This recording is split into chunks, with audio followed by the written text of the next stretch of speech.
Well, Larry Holmes is making his way toward the ring now, but interestingly enough, it's not the way that he was supposed to come into the ring, and it just seems that Larry Holmes is doing everything he can just to disrupt things here.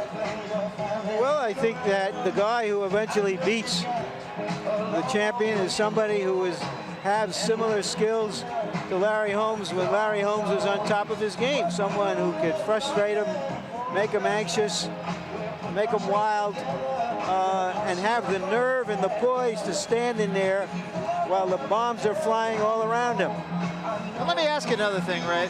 Richie Giacchetti, who of course is Larry Holmes' trainer and has been, but for an 18-month period since the very, very early days of Larry Holmes' career, says that Mike Tyson is made to order for Larry Holmes.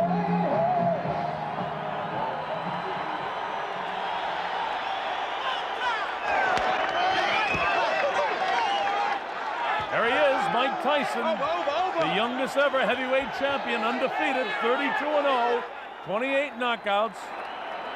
Won the WBC crown in '86 from Trevor Berbick, and in '87. Last year he took the WBA title from Bone Crusher Smith and Tony Tucker to become the undisputed heavyweight champion of the world. Look at the pace they're coming towards the ring. Must be in a hurry for the payday, and it's a big one. It's in the millions now. Mike Tyson looking very trim, not even wearing that towel he usually has cut out, but he is wearing his WBC championship belt, while his handlers carry the other two. There he is, Mike Tyson, the undefeated heavyweight champion of the world. So the stage is just about set. Look how trim he is around the middle. Without further ado, let's go to ring announcer Michael Buffer. Don't get exercised here, Ray. Let's not get overexcited. And there is the record of Larry Holmes. Won 48 in a row, of course, before he lost those two fights to Michael Spinks. He's a businessman. He says this isn't a sport, it's a sporting business. That's the way he looks at it. And speaking of all business, Mike Tyson 32-0 with the 28 knockouts. He fights about 4 times a year as champion. He is moving up in the record books, getting up there with some very, very big names in heavyweight history. Just 21 years old and fighting his 6th heavyweight championship fight already. And the tail of the tape, we told you about the 17-year age difference. And the weight really not any kind of a factor. Tyson a little bit lighter than he might have expected, but he was 218 the day before the fight. And Holmes a couple pounds heavier than he was in the second Spinks fight. Now that reach difference, 10 inches, might have meant something when Larry Holmes had that great snapping jab that he could impale an opponent on. And here is our punch stat numbers. This is a device to get a statistical profile of the activity of fighters, and as you can see, the figures are roughly the same. Tyson throws a fewer punches than Holmes did in the past, but the Holmes numbers are hard to measure because he hasn't been active.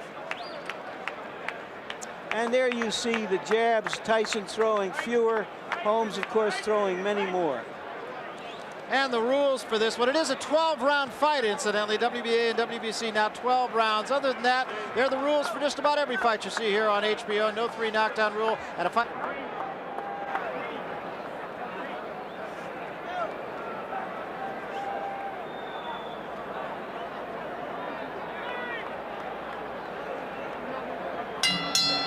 Ladies and gentlemen, welcome to heavyweight history here in Convention Hall in Atlantic City.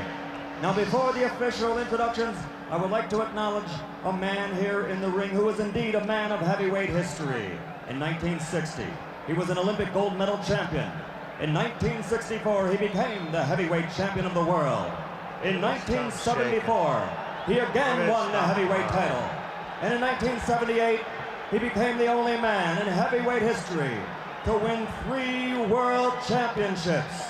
Ladies and gentlemen, the former 3-time heavyweight champion of the world, Muhammad Ali. Muhammad Ali.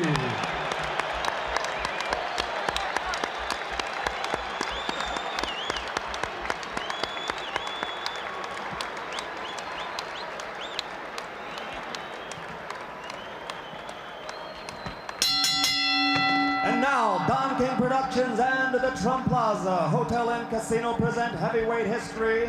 This bout is presented in association with the undisputed, undefeated king of beers, Budweiser. It is sanctioned by the New Jersey State Athletic Control Board. Boxing Commissioner Larry Hazard, Chairman Jerry Gormley, Deputy Commissioners Nick D. Balistrari and Lawrence Wallace. Representing the World Boxing Council, its President Jose Sulaiman and ringside supervisor Dwayne Ford. Here for the World Boxing Association, legal counsel James J. Binns, Esquire. The three judges doing the scoring for this contest: Rudy Ortega, Nicasio Drake, and Charlie Spina. The timekeeper is Lindsey Tucker. Counting for the knockdown seconds, Frank Cappuccino. Chief ringside physician, Dr. Frank B. Doggett. Also in attendance, Dr. Charles Wilson and Dr. Stanley Eden. And the referee for this bout is Joe Cortez. And now, ladies and gentlemen, let's get ready to rumble! 12 rounds for the undisputed heavyweight championship of the world. Introducing first, fighting out of the blue corner. He's wearing the white trunks with red trim and weighs 225 3/4 pounds. From Easton, Pennsylvania. His professional record, 48 victories, only 2 defeats, 34 KOs. For 7.5 years, he ruled the division as an undefeated champion with 20 successful defenses. Tonight, he's the challenger. Ladies and gentlemen, the man known as the Easton Assassin, former heavyweight champion of the world, Larry Holmes!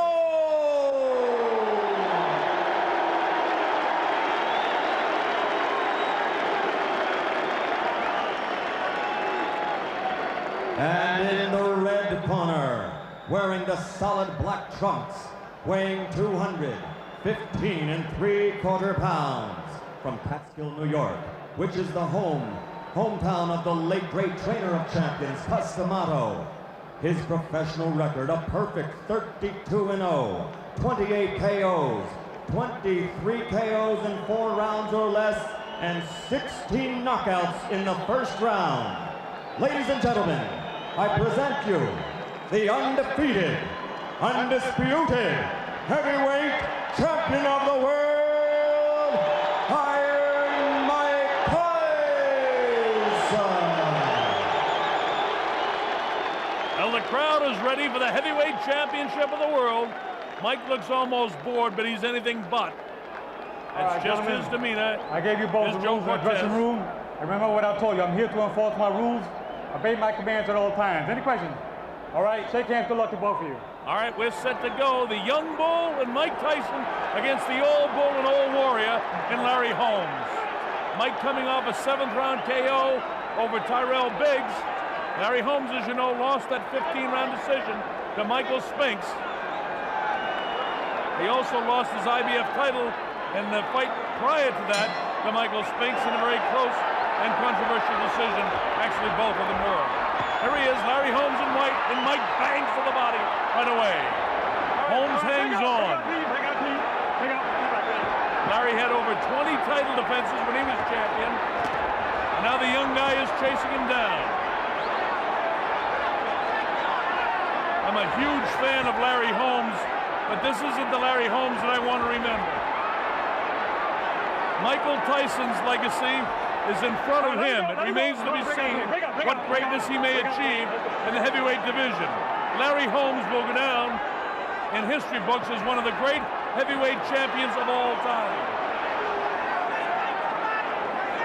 He never has received the credit, but he was a great champion in his prime. At age 38, you know the lack of the left hand. You notice, I should say, the lack of the left hand. In the old days, Larry would have had that left hand, which was like just a jackhammer in the face of so many opponents. And from behind that, he'd throw the right. But tonight, it's obviously missing. Larry's still up on his toes and able to move a bit. But time robs all great champions of the ability to move. Holmes needs to be able to move like this if he's going to do anything against the stronger Mike Tyson. Midway through the first round, no heavy blows landed, and very few punches even thrown by Larry Holmes. The Eastern Assassin is the shadow of his former self, but for the kind of money they pay to fight for the heavyweight championship, you can't blame a prize fighter for fighting for the type of prizes they have today. We're in Atlantic City, New Jersey. I'm Bob Sheridan, and this is the heavyweight championship of the world. As Mike bangs Larry behind the head. Larry ties him up. Let's go. Now Mike up at his toes, tries to get the footwork going, trying to pick up the pace. Caught Larry with a pretty good left hook. That's the best punch landed so far.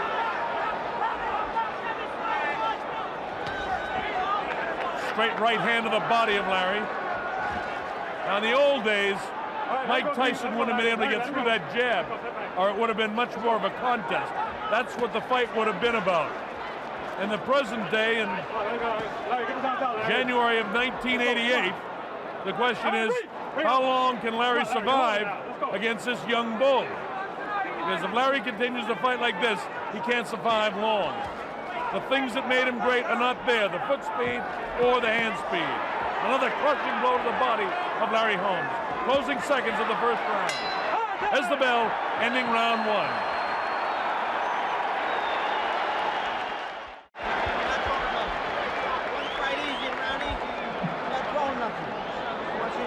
Kevin Rooney talking to Mike. The crowd is really juiced up. I can hardly hear what he's saying.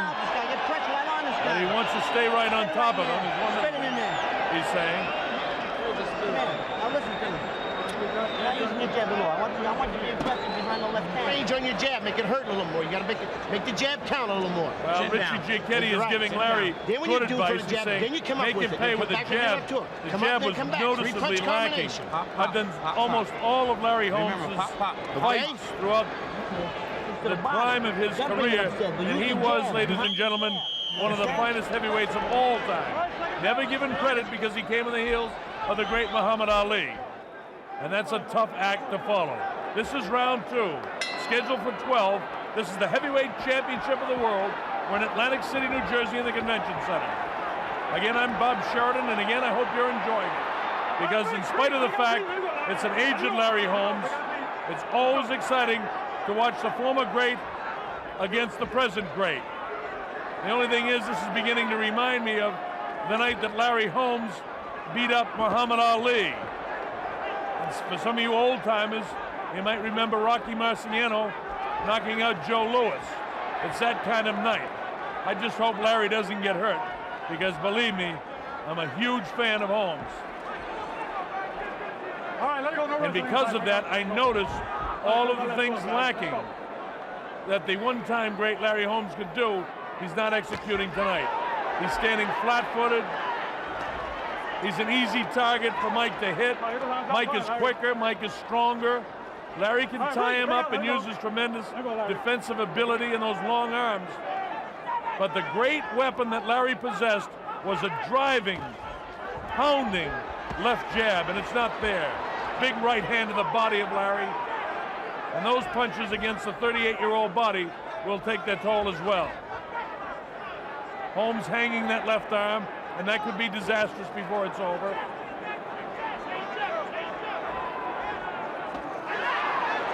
Larry comes with what looked to me a half-hearted uppercut midway through this, the second round of a scheduled 12-round championship heavyweight fight. In the old days, Larry would have had that left jab just punching and punching and punching and setting up the right hand, and he'd have been moving up on his toes. But in this day, Mike Tyson just walks right through. Nice job by Joe Cortez, making them break clean. Larry got a sneaky right hand through there, but it didn't hurt Mike. Larry had 34 knockouts in his career, but most of them were kind of like Ali's knockouts. They're accumulation of punches, except against lesser opponents, and then he was able to knock them out clean. Larry was a great boxer in his prime, and he's having trouble holding out the young bull. Notice he just holds the left hand out now. In his prime, that would have been pumping in the face of Tyson. Would have loved to see these guys fight in their prime, but it just doesn't happen that way. Mike gets through. He's showing no respect for the former greatness of Larry Holmes, and he doesn't have to tonight because Larry can't execute what he used to be able to execute. This is professional boxing, and it's about money, and that's why Larry's fighting. Fortunately for Larry in his career, he's never been hurt, and I hope he doesn't get hurt tonight. There's the bell, ending round 2. Another easy 10-9 round for Mike Tyson.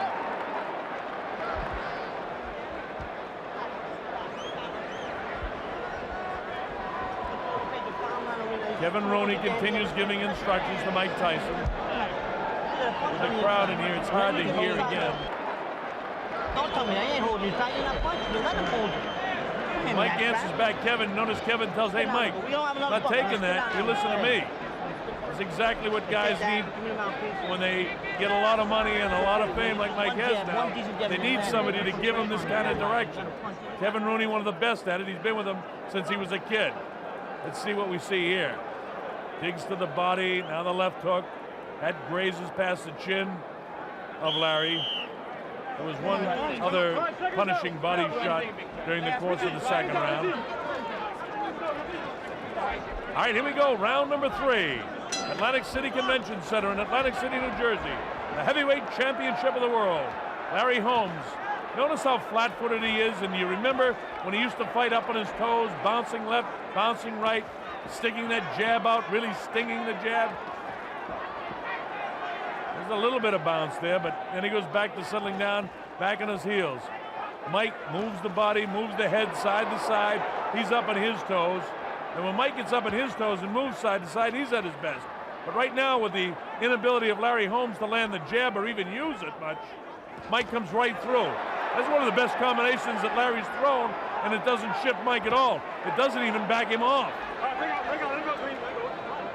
That'll just give Mike more confidence. If that's Larry's best hand, look at this. He comes right through the left again. The noticeable lack of the left, I should say. And I'm not knocking Larry Holmes. I've mentioned twice already what a tremendous fan I am. I love Larry Holmes as a fighter. Make no mistake about it. I actually hate to see him fighting Mike Tyson. I understand why, though. This is a business. A half uppercut inside caught Mike, but it didn't hurt him. This is round 3. Joe Cortez has them break clean. Notice Larry right down on the flat of his feet. Mike up on his toes. Larry standing flat-footed. Mike comes right through because there's no jab there. And without that great stiff jab that Larry had, Larry's just another fighter. Midway through round number 3, and he's just another, I'm afraid to say, but I have to say, another aged heavyweight. Looking for another payday. Looping right hand gets through and shifts Larry back. Larry tries to work the uppercut inside. Nice defense inside by Larry. He's got those big long arms. But the big advantage of the jab, notice that's a pawing jab. Larry never threw his jab like that in his prime. He used to drive off the back foot and sting with that left jab. His left jab was actually a punch. And as good as a straight right hand against many opponents. A nice clean break by Joe Cortez and the fighters. Tyson has a lot of respect for the former ability of Larry, but he has to do what he has to do. He's the undefeated heavyweight champion, and like the night that Larry cried when he beat up Muhammad Ali, Mike Tyson doesn't have the sensitivity to do that. But I know he knows he can handle Larry.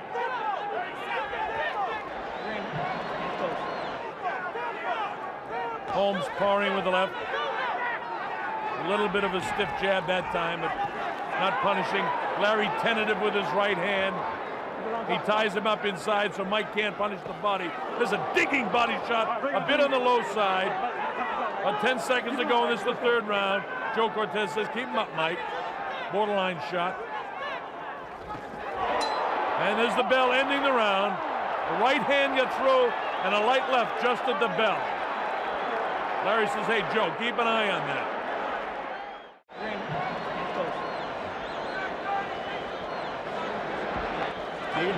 Deep breaths.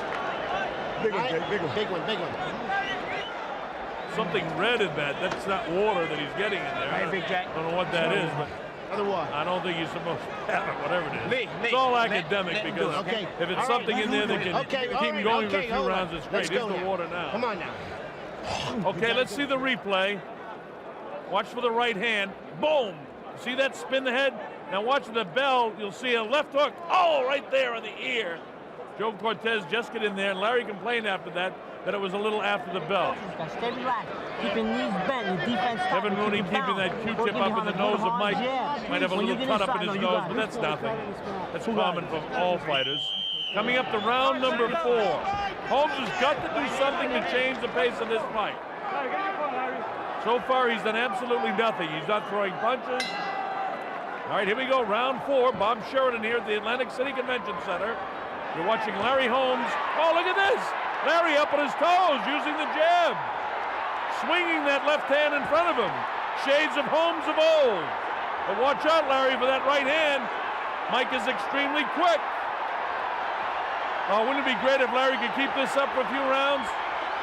I don't know if 38-year-old legs can do that.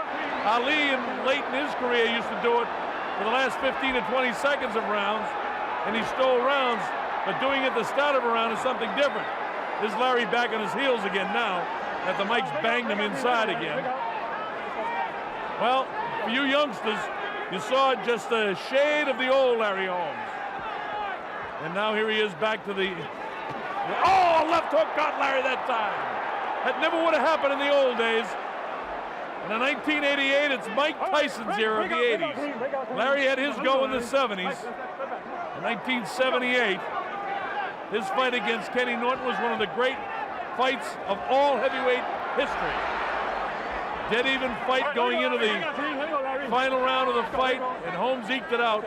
Two great guys in the peak of their shape. And here we are 10 years later, and Larry's career is just about over. Oh, he may continue to fight, but his great days are over. Right now, getting through this 4th round is the biggest problem. Oh, right hand, down goes Larry Holmes. For one of the few times in his career, boy, oh boy, look at that. He was knocked down by Ernie Shavers, Mike Weaver. Ronaldo Snipes had him out with a heavier shot than that. But right now, Mike Tyson is in charge.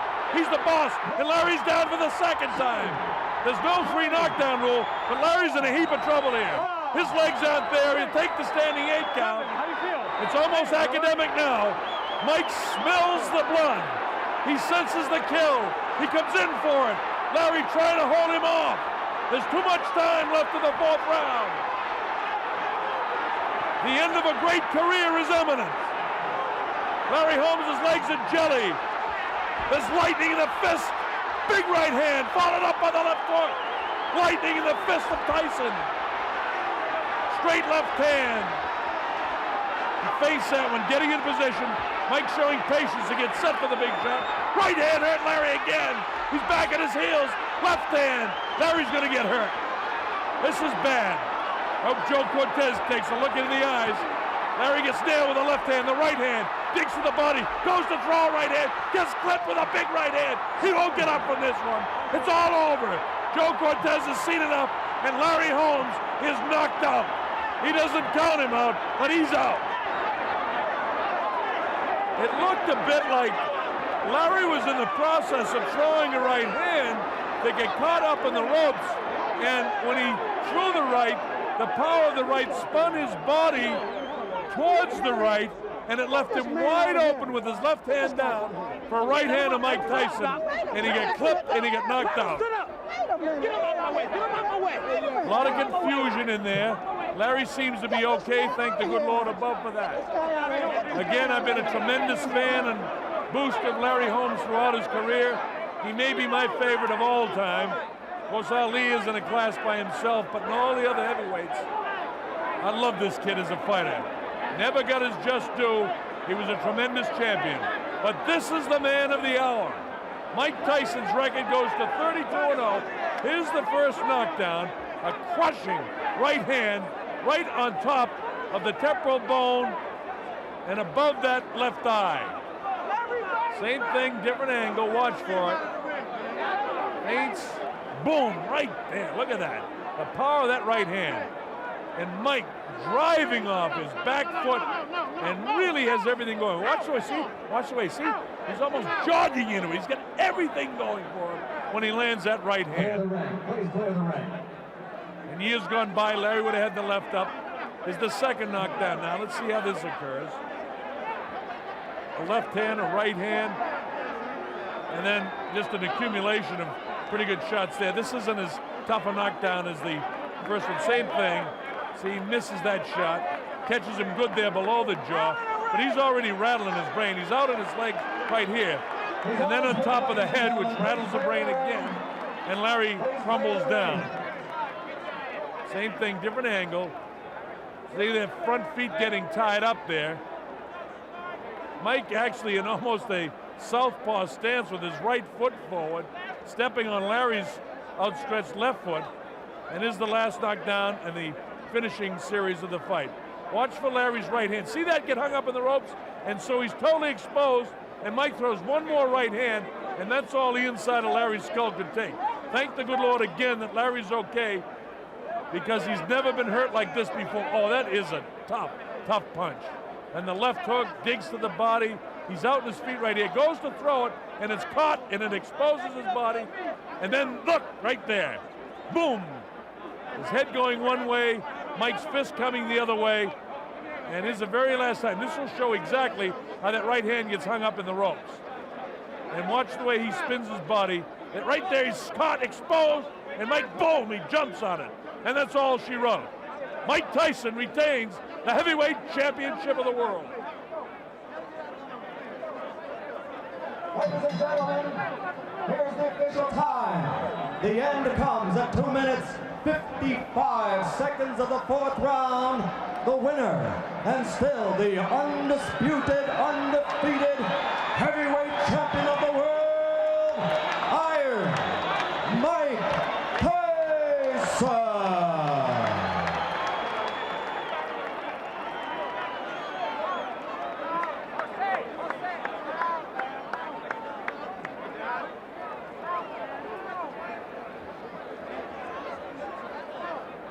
Ladies and gentlemen, let's have a hand for the former champion, Mr. Larry Holmes.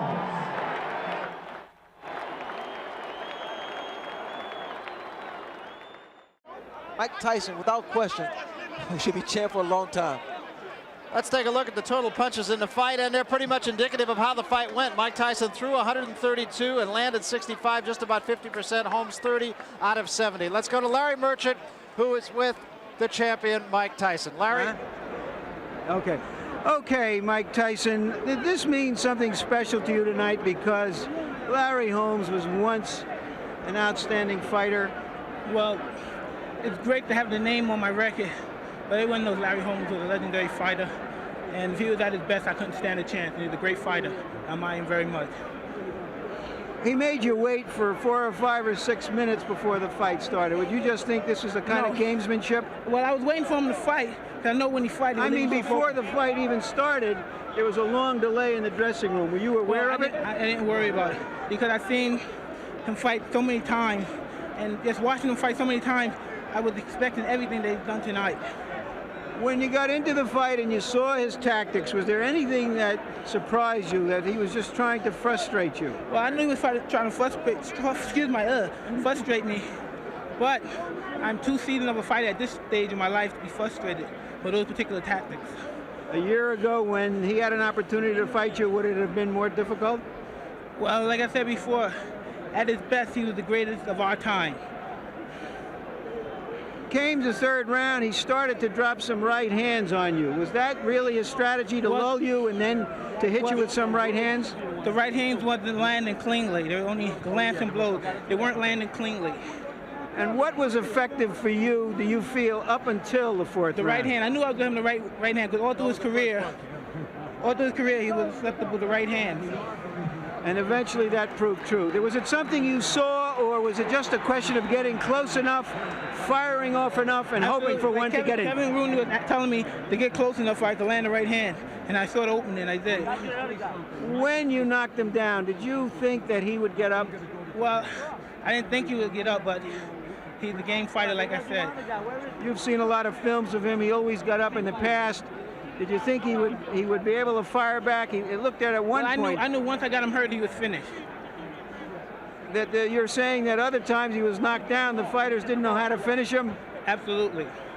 Okay, now let's take a look at the last knockdown, and please describe it for us, Mike. Well, at this point, I knew he was very hurt, and he was fighting back.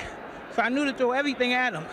So I didn't know what he did. Even though he was hurt, he was fighting back, and very dangerous, even though he was hurt. Now you see right here, he's throwing punches, but I'm trying to land. I'm throwing everything. Boom. Were you afraid that he was really hurt, or had you turned away and knew that it was over by that time? I knew it was over, and I knew I didn't hit him with hard enough punches in vital areas to put him out or hurt him permanently. What kind of feeling do you have now that you're over this hurdle? Well, like I say, it's just another obstacle to my goal, is being champion for as long as possible. You've said in the past that the fight is the easy part. Was this the easy part tonight? Absolutely, yeah. I said before this fight, this is a ceremony in which the torch is going to be passed from the great old king to the great new king. Do you feel in some way that that's when you said earlier it's a good name to have in my record, that's what that means? Absolutely, yes. The king is dead, long live the new king. Absolutely. Thank you, Mike. Thank you, Larry. And back to ringside.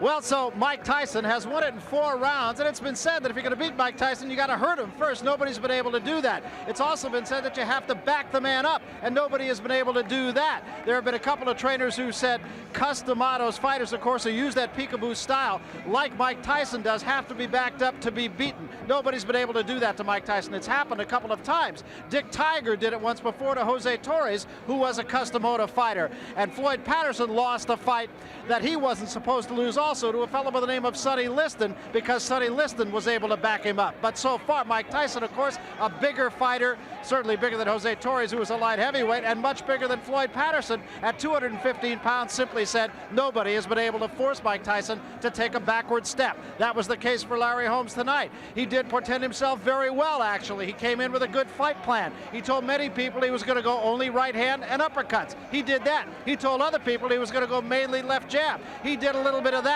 Unfortunately for him, absolutely nothing worked. Nobody could hurt the man, nobody could back him up, and the results in that case were inevitable. Mike Tyson knocks out Larry Holmes in 4 rounds. But Larry Holmes, you have to feel, will be treated kinder by history as time goes on, more so than he was as a champion. Tonight, he didn't go out with his head hanging. Sugar Ray Leonard, incidentally, is trying to make his way back to Larry Holmes' locker room to talk with the former champion. We hope to have that. Meanwhile, let's get back up to the center of the ring at Larry Merchant. Larry? Hello again. I'm with Bill Caton, the co-manager of Mike Tyson. Bill, for Mike Tyson, he says this is not all of that special. It's nice to be the great old champion. Does it have any significance to you? Oh, sure. It had great significance to us. Mike met the most experienced fighter he had ever met. And we felt that Mike's skills, speed, punching power would prevail, but we knew that Larry Holmes had one thing going for him, far greater experience, and it showed in the first few rounds. This fight could have been held a year ago if Larry Holmes had been willing to take it at that time. Yes. And at that time, Mike Tyson was a much cruder fighter than now. Yes. Would he have had much more difficulty, you think?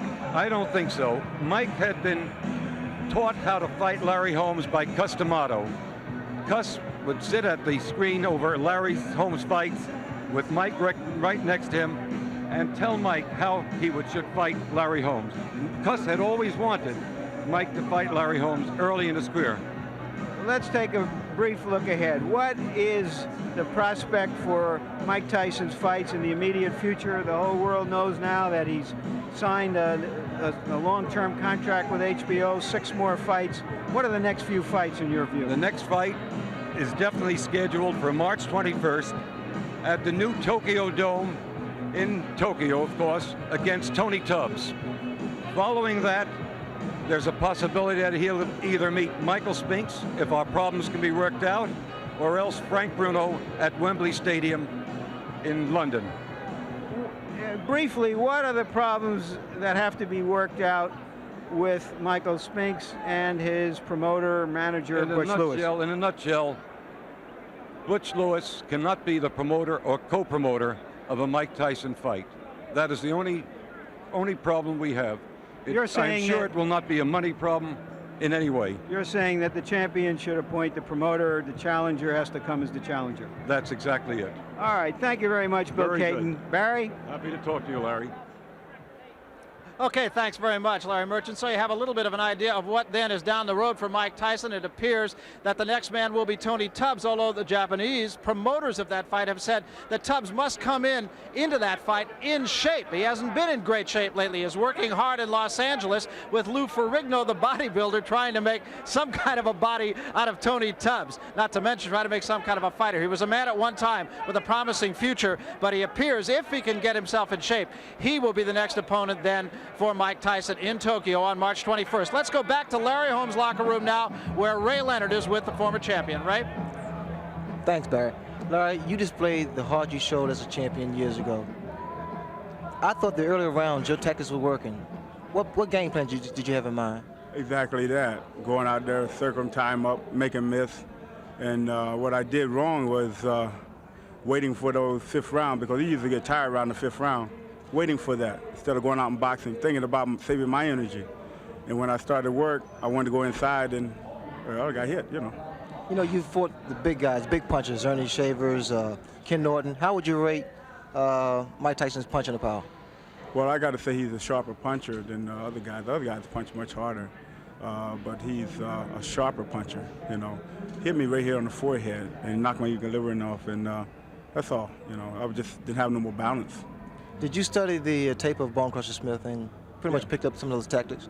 Yeah, well, you know, working around with somebody and working with the name guys and the good sparring partners, you know, you pick up a lot of that. When they come in, you tie them up, simple as that. But where I made my mistake is starting to get ready to work, go and work with them inside. And, you know, he caught me with a right hook. I think the big question is this it or? Of course, man. This is it until someone offers me a lot of money, and then I'll come out. Are you saying that if you're offered $5 more million, you're going to go back into the ring? We take it in consideration, but we have to look at my finances. And right now, I don't have to fight anymore, Ray. I didn't have to fight this fight, but I wanted to come back and try to prove something, try to prove a point. I didn't like the way they done me in. The WBC was the only organization, legitimate organization that really stood behind me. I went with the IBF. The IBF didn't stand up. You know, everybody know I beat Spinks, and they walked away from me. And the WBA really never ranked me, period. Only one organization stood up with me, and that was the WBC. And that's why I was fighting. If I'd have won the title tonight, I would have threw them other belts away, because it didn't really mean anything. I support the WBC, and I continue to do it now, even though I'm retired. And that's what I was trying to do. I was just trying to get back. That's something that someone took away from me. Not needing the money. Everybody knows that I'm rich and I invested well. But it was something that I wanted to do. And besides, you know, I made $3 million tonight, and that's not nothing to sneeze at, you know. But was it only the money for you? Well, your money plays a big part. If they'd say do it free, Ray, they wouldn't have me out there tonight. I mean, let's face it, you know, for the money I do it. And I got to say, you know, giving Mike Tyson credit, you know, he's better than I thought he was. At least he punched better, and he is a true champion. They can talk about Spinks all they want, but this boy is just, he's very hard to hit. He's awkward, very awkward, and punches very good. So in my book, he's a champion. I think he should go down as such. I wish him good luck. But, you know, as we all go along, you know, somebody eventually will get us, and they got me tonight. You know, Larry, when I decided to make that comeback, it was just for Marvin Hagler, but for you, it was different reasons, wasn't it?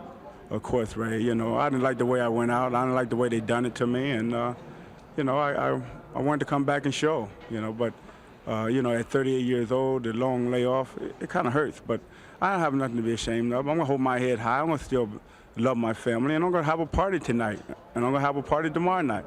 So who cares what people say about me? You know, I'm gonna laugh all the way to Lafayette Trust Bank or Phillipsburg National at round one. We're gonna have a whole lot of fun at round one, right in Easton. And Ray, you can come up too. I'll buy you a drink. Thanks, Barry. I guess that says everything. Back to you, Barry. Okay, thanks very much, Ray Leonard. Larry Merchant, we started this program by asking some of the questions. Can this be as good a fight as it is an event? Can Larry Holmes possibly win? And if he can win, how can he win? Is Mike Tyson really going to take Larry Holmes seriously? So let me ask you another question. Let me give you a hypothetical. If these two fought when Larry Holmes was at his peak, what happens? Well, it's a thing that everybody is going to ask. The reality is that Mike Tyson would have been about 14 years old then. and not to dance around it, the reality also is it's unfair to Mike Tyson because we don't know if he's reached his peak yet. We know what Larry Holmes was like at his peak. But I would say this, that Larry Holmes at his best, as we got a few little glimpses of in the early rounds, would have been all kinds of trouble for Mike Tyson at this point. He is the prototype of the kind of fighter who gives the Tyson kind of fighter all he can deal with. Capsulize this fight for us. Good fight, bad fight, mismatch, great fight. What do you call it? I think it was a good fight and a terrific fight for Mike Tyson because Holmes showed early on that he still had that residue of some of the old skills. He still gave him the slow ball on the outside corner, and then he tried to shoot a quick one on the knees, and so that the perception and the illusion is that he was still in there with somebody. And then in the third round, Holmes tried to sneak a few right hands over and actually might have won that round. But as Larry himself said, when he moved in to try to punch with him, now Mike was within punching distance and he beat up on him. And as I said earlier, a fighter doesn't believe he can't do it anymore until he's beaten up. And for the first time in his career, Larry Holmes was beaten up tonight. And you know, the one thing that strikes me after listening to Larry Holmes, and it was a humble Larry Holmes, just talked with Sugar Ray Leonard, it was said about him that he conquered 48 fighters, but he never conquered himself. And I have the feeling after listening to that interview just a couple of moments ago, maybe tonight, he didn't win the fight, but he conquered himself. So